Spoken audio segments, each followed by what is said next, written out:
أهلا وسهلا يا رمضان شهر التوبة والغفران مرحبا بك رمضان رمضان شهر الذكر والإحسان. Bismillahirrahmanirrahim. Assalamualaikum warahmatullahi wabarakatuh. Alhamdulillahilladzi hadana li hada wa ma kunna linahtadiya laula an hadana Allah.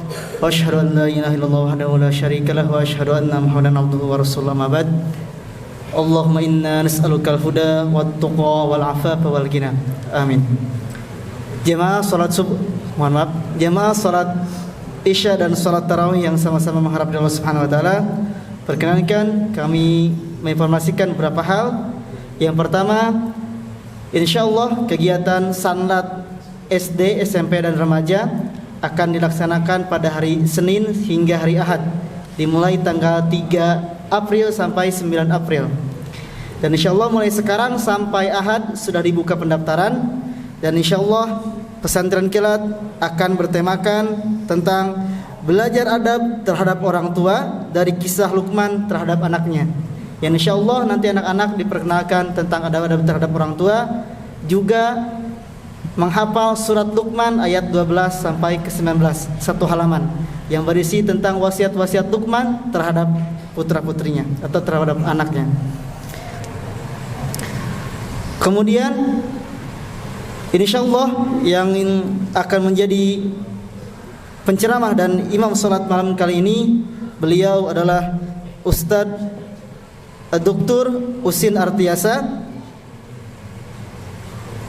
Selain mengisi kajian-kajian, beliau juga sebagai direktur di PT Humaniora, Ketua Yayasan Darul Haq.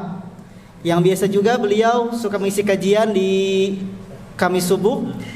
Insyaallah kajian setiap hari Kamis subuh akan dilanjutkan setelah Ramadan nanti, insyaallah. Demikian, kepada beliau kami persilakan, dan tidak lupa-lupanya kami mengajak untuk men-share kebaikan dengan men-share kajian-kajian yang berada di YouTube channel kami Muhajirin Antapani Kidul. Demikian, wassalamualaikum warahmatullahi wabarakatuh.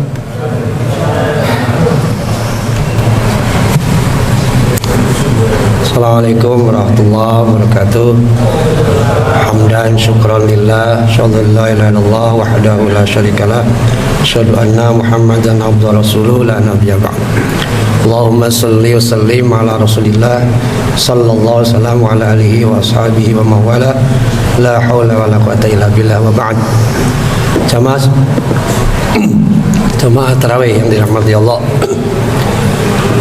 Dalam Quran banyak buku sudah menguraikan mengenai Al-Quran terkait dengan kisah.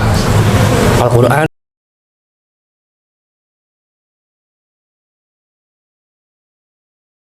dan kisah. Semua kisah bukanlah sesuatu yang free value, bebas nilai, ada nilai di dalamnya. Dalam beberapa menit kita coba apa saja nilai yang kita bisa ambil pelajarannya dari kisah Musa alaihissalam. Tapi maaf, bukan dalam kaitan dengan sapi betina, terlalu panjang. Kita akan mengambil satu episode saja, tepatnya ketika Musa alaihissalam pulang kembali. Mungkin jamaah mengenal istilah mudik ya. Di dalam kisah Musa alaihissalam ini ada unsur mudik. Tepatnya begini: A'udzubillahi samil alim minasyaitonir rajim. Idz ra'a naran faqal li ahlihim kusu inni anastu naran la'alli atikum minha biqabasin aw ajidu 'ala an-nari huda. Singkatnya, peristiwa ini terjadi di Bukit Sinai ketika Musa alaihissalam bersama, dengar kata-kata li ahlihi, bersama keluarganya, berarti bukan sendirian. Beberapa mufasir menyebutkannya ada anaknya, ada istrinya, bahkan pembantunya. Sesampainya di Bukit Sinai, jangan menyebut Bukit Tursina, Karena kalau Tur bukit, kalau Bukit Tur Sinai berarti Bukit Sinai 2 kali, cukup sekali Bukit Sinai atau Tur Sinai. Kemalaman di bukit itu, gelap. Tiba-tiba beliau melihat api. Inni ro'a, aku melihat api. Maka beliau berkata kepada anaknya, kepada istrinya, Kusu, stay here, don't go away. Tunggu di sini, jangan kemana-mana. Terus, aku melihat naron, api. La'alli atikum, mudah-mudahan ayah bisa mengambil dari api itu.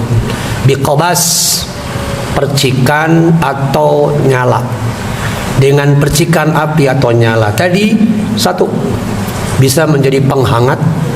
Yang kedua, alan nari huda, bisa menjadi pedoman. Nah, dari kata hudan inilah yang kita eksplorasi ya. Jadi api itu paling tidak di sini disebutkan 2. Pertama, penghangat karena memang situasi dingin, dan kedua sebagai hudan.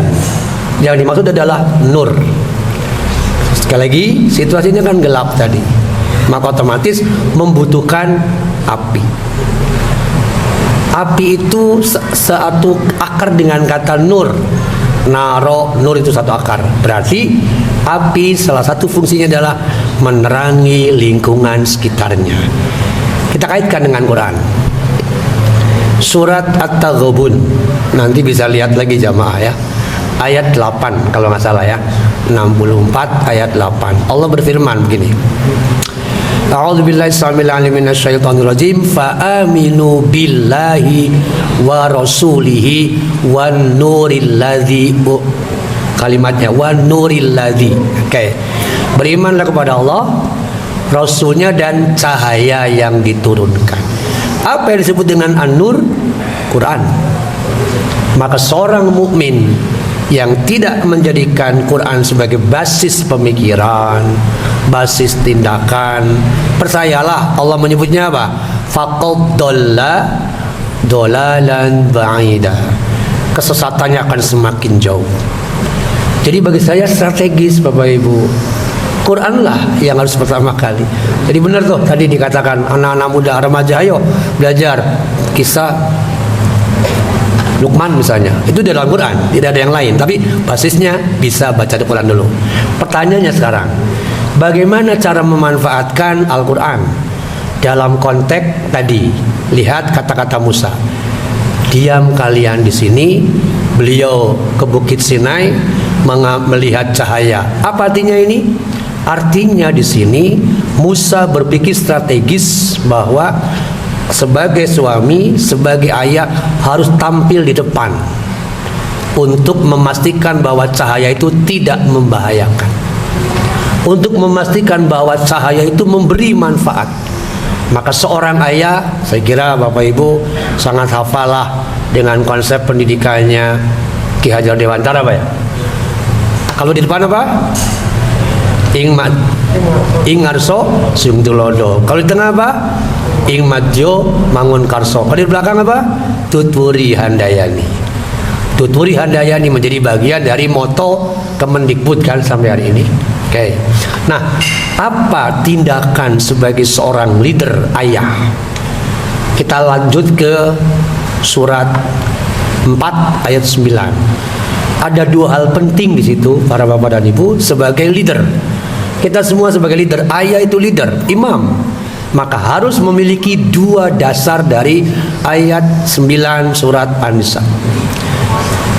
Allah mengingatkan setiap orang tua dengan kalimat, hendaknya takut kalian itu kalau di belakang ada dzurriyatan di'afan, ada generasi yang lemah. Jadi kita harus melakukan prevensi dan antisipasi. Caranya 2. Pertama, falyattaqullah, pastikan orang tua itu terus bertakwa kepada Allah. Dimensi takwa ini banyak, tapi saya ambil 2. Poin pertama dalam konteks takwa adalah pastikan yang kita berikan makanan kepada anak istri adalah halal. Itu takwa itu. Dalilnya apa? Banyak. Antara lain Al-Baqarah 233. Al-Baqarah 233 menyuruh para suami dan istri wa 'alal mauludi rizquhunna wa kiswatuhunna bil ma'ruf. Perhatikan kata-kata bil ma'ruf. Hilangnya kata-kata bil ma'ruf, hilangnya prinsip halal akan menjadi generasi seperti Mario Dandi. Bagaimana Mario Dandi? Pemarah, tukang foya-foya. Nyambung tuh Pak. Berfoya-foya, gampang mukulin orang. Kenapa? ISQ-nya nggak ada pada dirinya. Maukah kita memiliki keturunan yang seperti ini? Tentu nggak mau. Naudzubillah. Itulah zuriatan di'afan. SQ-nya lemah, tapi foya-foya tinggi dengan gaya hidup yang luar biasa. Jadi falyattaqullah, pastikan. Apalagi kalau Bapak Ibu ikuti diskusi ramai kan beberapa waktu yang lalu ya, Menko Pol Hukam dengan siapa? Macam-macam, masya Allah. Negeri orang Pak. Itu yang terlihat. Yang tidak terlihat banyak sekali. Itu baru sekali. Ini banyak sekali yang tidak terlihat. Jauh lebih banyak. Dikhawatirkan dampaknya tadi kepada generasi. Itu baru dari segi materi. Yang kedua, masih takwa ya, belum ke poin kedua berikutnya. Jadi di dalam dimensi takwa bil ma'ruf.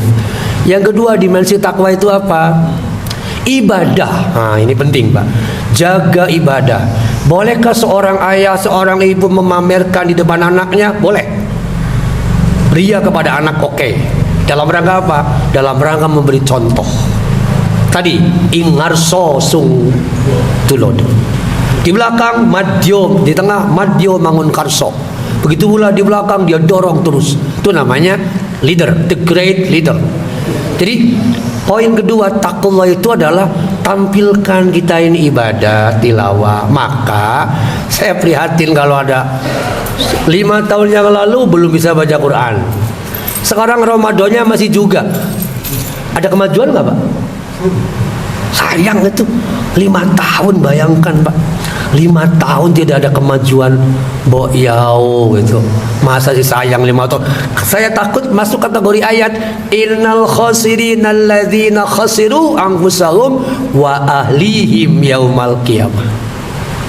Sungguh orang yang paling rugi adalah yang merugikan dirinya sendiri dan keluarganya.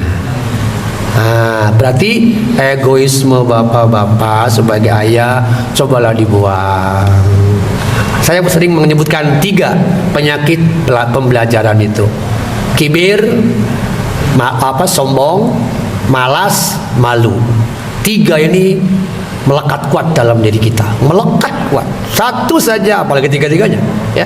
Jadi sekali lagi poin pertama, prevensi antisipasi adalah setiap orang tua, ayah dan ibu harus terus-menerus membuktikan dirinya falyattaqullah, baik aspek materi tadi halal haram yang diperhatikan maupun sisi ibadah. Maka mari kita tegakkan ibadah itu harus wastaubil li ibadati ya. Wastaubil li ibadati. Maryam ayat 65. Yang kedua, apalagi untuk bisa mencegah generasi yang lemah, ini penting. Namanya wal yaqulu qaulan sadidan. Bangun komunikasi dengan anak. Jangan sampai istilah saya bisa seperti calo, bisa seperti pemadam kebakaran, Pak. Kalau seperti calo, ledeng. Misalnya ya, naik nggak dia, Pak? Enggak. Orang lain biarkan naik. Bios nu batur heula ya. Bagi saya keliru. Atau bisa juga pemadam kebakaran. Maksudnya baru ngomong ke anak dengan membentak-bentak ketika terjadi kasus. Kalau nggak ada kasus, komunikasinya buruk. Masya Allah. Hindari. Itulah yang disebut wal yaqulu qaulan sadida. Jadi konsep wal yaqulu qaulan sadida itu luasnya luar biasa. Intinya dibangun komunikasi interaktif antara orang tua dan anak, inspiratif dan motivasi sedemikian rupa ya. Begitu pula dalam ada proses pembelajaran. Sekali lagi, kalau pemadam kebakaran baru ngomong, baru bicara ketika ada kasus. ketika tidak ada biasa saja. Ini bahaya sekali. Dalam masa ke depan kita harus ubah polanya seperti itu ya, tidak lagi seperti itu, tapi gunakan, tekankan kepada anak-anak akidah, terutama sebagaimana sudah disebutkan bagaimana Luqman itu berhasil melakukan waliyaqulu qaulan sadida. Lihat ayatnya, ya bunayya la tusyrik billah innasyirka la dzulmun azim. Orang tua harus mampu. Betapapun tidak bisa ceramah, pidato, nggak ada masalah, tapi bicara dengan anak harus mampu. Pertanyaannya, mungkinkah berbicara runtut, berisi, bernas tanpa diawali oleh belajar dulu? Nggak bisa, Pak. Terakhir saya kutip sebuah hadis. Ketika keluarga ditekankan pada aspek materi, tidak ada proses pembelajaran, maka maaf, boleh jadi keluarga itu keluarga terlaknat. Kenapa? Kita lihat hadisnya. Imam Tirmidzi, Ibnu Majah menyebutkan hadis begini, Pak. Ad-dunya mal'unah. Dunia itu terlaknat. Dunia itu terkutuk. Bayangkan. Tidak keras seperti apa Nabi. Wa mal'unun, dan terkutuk pula ma fihi, isinya. Isi dunia apa, Pak? Isi dunia, kesenangan, istri, suami, anak, harta, itu isi dunia. Kata Rasul, mal'un, terkutuk juga. Illa, kecuali ya.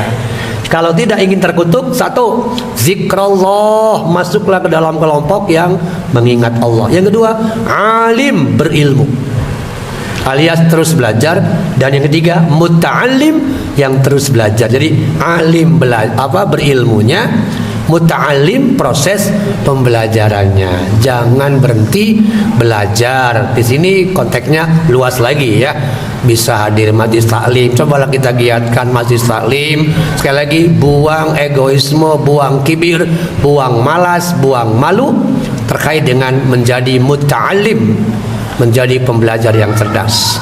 Semoga Allah menjadikan kita di antara tiga tadi yang selalu zikrullah, yang menjadi al-alim, orang yang berilmu, dan menjadi pembelajar yang seumur hidup. Agar dengan itu Allah memberi kita kelapangan dunia dan akhirat. Barakallahu li wa lakum wa astaghfirullaha wal ghafurur rahim. Assalamualaikum warahmatullahi wabarakatuh.